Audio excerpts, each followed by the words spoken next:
yàq foo koy fekk. c'est un vrai problème.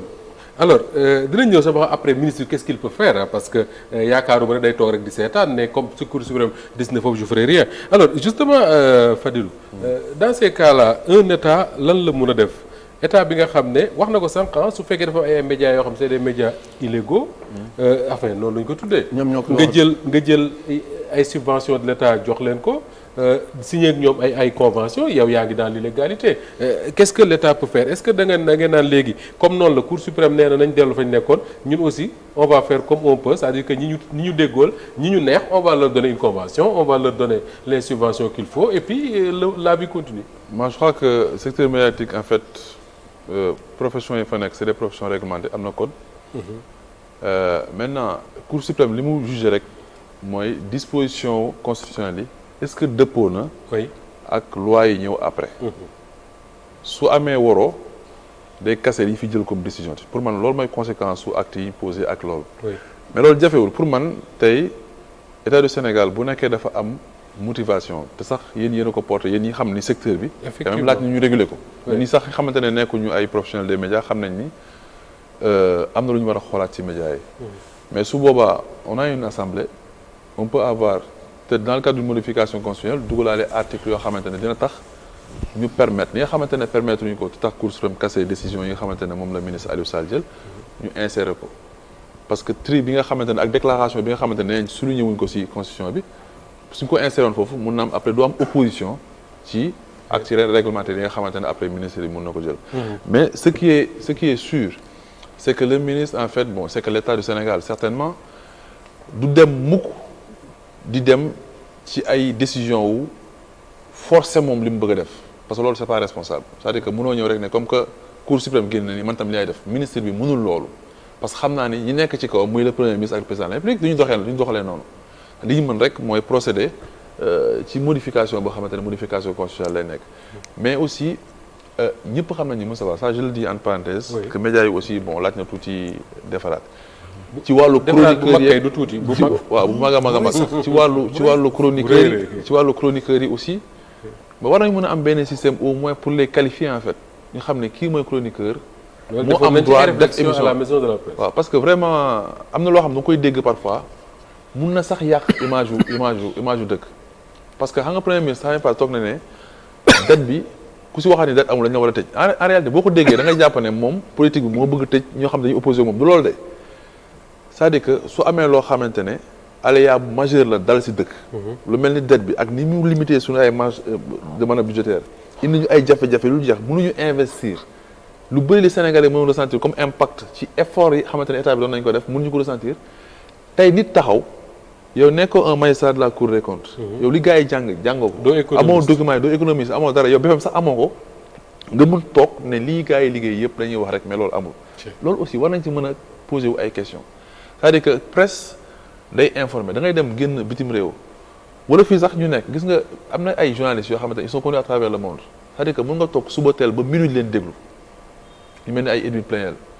Edwin Plenel oui. c'est-à-dire que c'est des gens da nga leen di déglu da ngay jàng lu bëri fii am na fii des connaissants mais tey ils n'ont pas forcément accès aux médias yi gën a am doole médias yi la moo leen may doole derrière ñëpp xam nañ circuit bi CDC fekk naa fa ay convention ba nii man signé waatoo convention presque 2 ans signé guma convention ñu ngi travail pour signer d'ailleurs les conventions mais da ngay gis médias yu ne kii leen jox 5 10 15 20 25 mais mosoo leen gis Sénégal en fait jusqu'à média gars yi dañu ko doon utiliser pour def propagande pour def loo xamante ne sax mën na am dëppwul ak yéen seen métier ni ñu ko war a pratiquer amul benn règle de déontologie y a rien du tout mais dañu ko doon outil pour am xaalis mais loolu aussi day altérer démocratie loolu aussi day indi ay conflits sociaux day indi façon problème bu nekk lu moo tax laaj ñuy réguler ko pour revenir un peu sur l'acte là bi nga xamante ne moom moo génn man gëm naa ni comme ni nga ko waxee léegi pour man conséquence immédiate bi mooy altérer yéen seen milieu bi booy nekkoon 10 entreprises yu mag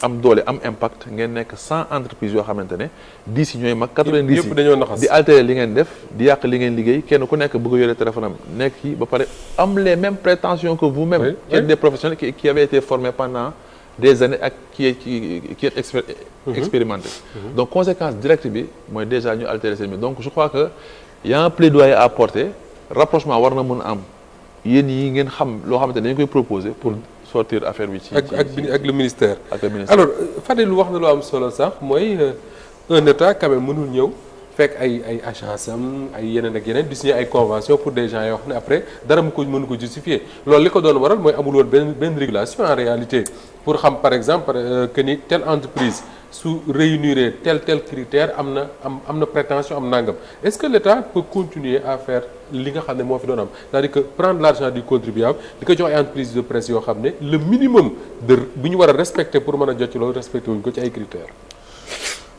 parce que man li ma ci jotoon a seetlu bu njëkk ba. ak bi nga xamante bi siwal nañ yenn convention yu bari donc da ngay gis ne daanaka à part quelques groupes de presse yi nga xamante bi am nañ crédibilité li ci yëpp c'était pour enrichir des gens. oui voilà et que par ailleurs aussi. Gassama am na journaux yoo xam ne bu ñu déggee ne aide à la presse ñu ngi koy waaj joxe ci la ñu commencé génn. loolu amoon na fii ci réew mi. ñenn ñi maa leen doon defaral seen journal. mi ngi noonu. voilà donc mi ngi noonu. mais dama la ko doon defaral dama pare nga bokk ma ci. maanaam su ma atelier laa yor boo ñëwee ma defaral la peut-être. nga fay ba. voilà donc ñooñu daanaka ci ëpp ay mercenaires lañ.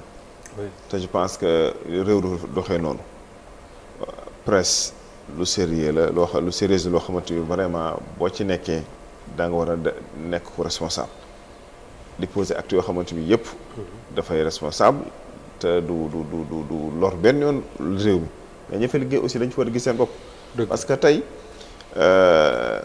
prolifération boobu ci am dem na ba tax na groupe yëpp personnes ñoo vulnérables alors que da nga war a am un projet bu solide boo xam ne day permettre yow nga am viabilité. viabilité économique boobu mooy mën a tax ñi ngay jël ñu ci liggéey am un contrat en bonne et due forme mën am plan de carrière. am na ku ma dégg mu ne oui on demande aux entreprises de presse d'avoir ni ñu koy waxee sax une viabilité économique d'avoir un modèle économique mu ne réew moo xam ne amul viabilité économique amul modèle économique mënoo fa demander entreprise de presse ñu am ay modèle économique. en tout cas ku ma dégg wax ko ci journaliste. loolu moo xam am na solo. am na solo trop donc loolu yëpp dafa ñuy pousser rek pour ñu gën a xalaataat bu baax a baax ba ñun Sénégal ban type de média lañu am ba lañ soxla. voilà parce que koo xamante émission yoo xam ne parfois gis émission yoo xamante bi su ma ngoon amul lenn loo xamante bi lu am njëriñ la ci askan. voilà donc pour man même cahier de charge yi. cahier de charge yi. lu ñu war a seetaan exact oui lu ñu war a seetaan. Abdoulaye Mbow wax na ko ba tey dañu war a xoolaat cahier de charge. oui non am cahier de charge pour télévision yi pour web TV pour la presse en ligne voilà. ça existe ku ci nekk am loo war mais justement on respecte rien de tout ça. waaw ça c'est qui respecte. voilà c'est la responsabilité de l'État aussi. voilà am na ci yenn convention xamante bi aussi da nga gis yenn ñoo xamante bi après mën nga dute ci mënoo xam nag mais mën na ça peut prêter à confusion. Oui. parce que bu demee ba ñoom ne dañuy def publicité di joxe yenn xaalis te nga xam ne ñii visibilité soxlawuñ ko. oui. ça veut dire que. ku soxla visibilité xam nga fi ngay dem. très bien ça veut dire que loolu aussi da nga gis ne peut-être am na en fait il y a le doute qui est là voilà da nga du lépp ngay mën di wax. mais da nga xam ne daal dana tey xel tuuti. mais bien sûr. voilà donc yooyu moom vraiment lu jar a moytu la lu voilà moo tax à un certain moment le fait que comme ni ñu ko waxee rek à défaut de pouvoir arrêter le temps il faut marquer un temps d'arrêt. arrêter mbir mi carrément vérifier xool ñi nga xamante ni mérite nañ ko te ñi ngi liggéey di informer les citoyens. mérite nañu jàppale leen baax a baax. d'accord waaw kon pour man ci logique boobu la ñu war a dem. très bien léegi nag den ab kii nag. coacher aussi vraiment pour ñu gën a développer wu. ba nga xamante bi dañ mën a am situation financière bu tànne mais aussi autonomie boobu noonu. moo leen mën a permettre vraiment ña fay liggéey am yenn kii yenn statut je pense que loolu aussi lu am solo la. Abdoulaye, la dernière question sur ça avant ñu jël beneen thème rapidement mooy. il y a un petit point là-dessus allez-y avant may dem allez-y. parce que li nga xam ne maanaam dafa am solo. gis nga journaliste bi li ñu wax ne ji moom média bi ci waxum. li ñu koy doyee pluralité maanaam ñëpp jot ci boobu noonu. pluralité. dañ koy fàtte. dañuy wax ne Sénégalais bi citoyen réew moo dem mais bon ñun Sénégal la ñuy waxtaan. citoyen bi dafa sañ a xam nu réew mi di doxee. sañ a xam foo xam ne bu fa tegee tànkam mu yàq mu bàyyi fa sañ a xam loo xam ne ji moom dañ ko war a jox loolu yëpp mooy àq ak yelleefam droit ak nu ngaan bu ko xam loolu kan moo ko mën a xamal média lan la diversité pluralité impartialité amul parparloo léegi nag bu fekkee ne yow da nga ne bon ñii ñoo ànd ak man nañ leen jox lépp ñii damaa jàpp ne ànd ñoo man bu ñu am dara. partialité ma ngi dugg. partialité duggul. moo xam nit kee ko dugal je veux dire maanaam journal bi moo ko dugal wala état bi moo ko dugal loolu yëpp dañu ko sóoraale. donc ci mun di gàttal mooy li mu bëgg a wax nii mooy nañu xam ne ji média yi mbiri boppam la du yéen a ngi ko woowee quatrième pouvoir. oui man damay amuleen pouvoir. pour capacité d'influence ngeen am. donc loolu moom nañu ko woowee. wàññeeku na bu baax sax. dafa nanga mun na am on va dire l'influence c'est le pouvoir en fait. d'accord mais le pouvoir c'est quand yow xam nga am nga pouvoir ca fa nga ne CDC. Assemblée nationale ñooñu am nañ pouvoir. Justice am nañ pouvoir. lu juge bi décidé. ñëpp ànd ci. ku ci àndul wàcc nga yoon. lu président décidé. ñëpp ànd. ku ci àndul wàcc nga yoon. lu parlement bi voté. bokkee ba président promulgué ku ko àndul. ku ci doxul. boobu daal sa kaso la yóbbu. yéen daan ngeen di mos a bind ba nit ñi ne ku ci àndul dara par contre. li tax ñu leen di ooyee quatrième pouvoir. mooy mën nañu influencer. mën ngeen influencer. te président di leen di déglu. premier ministre leen déglu dégg naa nag président temps yii la quoi président Ousmane Sonko. mu ne moom da nga am du liir waxin la rek mais moo gën a xam te xew ci dëkk bi. bu liiru li dina xam liñ def ci média yi. donc loolu yëpp boo ko seetee mooy ne kon il faut absolument média yi jouer l'équilibre lu mu métti ngeen def ko. ñi nar a def loolu nag. recruter ñoo xam ne dañoo xam et surtout nga ne na nga commencé léegi ki nga xam ne adresse physique bi parce que li ñu adresse physique maanaam na am maakaan amul sax maakaan ci internet bi léppam nekkam. di ci def lu bëri lu rëy. boo paree ñi ciy bind mel ni ay jinne kenn du leen gis kenn du leen defal ndànk boo paree parce que tamit loolu tam am na ci métier bu ñu kenn nax. Moustapha yow mi def revue de presse mu ñëw gis la ne sa waay revue de presse bi waaye fexe ba boole ma ci.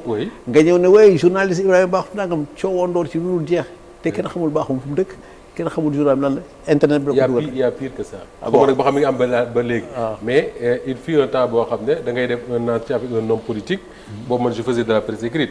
il te dit clairement kañ lay génn nga ne ko suba mu ne taxal ma woo sama xarit bi def revue de presse. woo ko pour après mu revue ko quoi. alors que l'entretien ndeysaan n'est même pas en appel à la une. ci biir page benn page lañ ko sànni ci biir rek. ci biir wala non boo demee sax. neexale na pour nekk à la une. oui boo paree neexale encore pour ñu def revue de presse. loolu di ci alors loolu ay journaliste la. am na ko mos a nett la mu ne waaye dafa def entretien benn journaliste ak benn homme politique ba ñu pare mu ne ko kañ lay génn mu ne ko suba. mu woo benn xaritam ne ko suba def naa benn entretien lii laa ci wax avec ku war a revue de presse quoi. malheureusement bi mu demee ci bouclage bi xam naa ku mel na yow rek. mu xool entretien bi ne bon nañ ko génne ba suba. ñu génne ko ba suba entretien bi génn journal. muy revue de presse nañ ko. alors que l'entretien n'est pas dans le journal. comment vous dites du journalisme comme ça. alors ñu jeexal ci thème boobu jël bëre parce que waxtu wi mi ngi jeex te war nañu waxtaane wàllu économie ak les tournées du président Bassirou Diomaye Faye. Abdoulaye est-ce que la décision là ne risque pas de se retourner contre la presse parce que fan yi ñu ngi doon waxu aide à la presse et je pense que les autorités ñi ngi woon ci yoonu jéem ko joxe selon liggéey bi nga xam ne defoon nañ ko dans le cadre de la commission bi ñoom Bakhoum nekkoon nag ñoom Daouda mi nag yooyu mais là la Cour suprême joxe une décision certainement le ministère va freiner des deux pieds su fekkee ne mën nan lañ koy waxee ba pare les contrats et les conventions yi nga xam ne des agents de l'État moom lañ doon signé ñu ci bari dañ doon xaar ñu jox leen la liste des médias reconnus comme on dit pour ñu travailler ak ñooñu puisque léegi amatul reconnu amul dara je vois mal comme ni ko Gassama waxee sax les gens jël l'argent du contribuable di ko joxe dans l'illégalité totale. non je pense pas que ministère bi dina dem naan ok comme on revient au statu quo ante fondet bi ñëpp laay jox non du demee noonu. mënul jox ñëpp sax c'est pas mais je pense que moom si wàllu boppam dina xool li ko code de la presse bi jox. mu dëpp ci loolu pour joxe parce que ñoom ñaar moo jiitu cutis kii bi fiscal bi ak cutis au niveau de l'IPRES. voilà donc voilà ñaar yooyu cotisation sociale.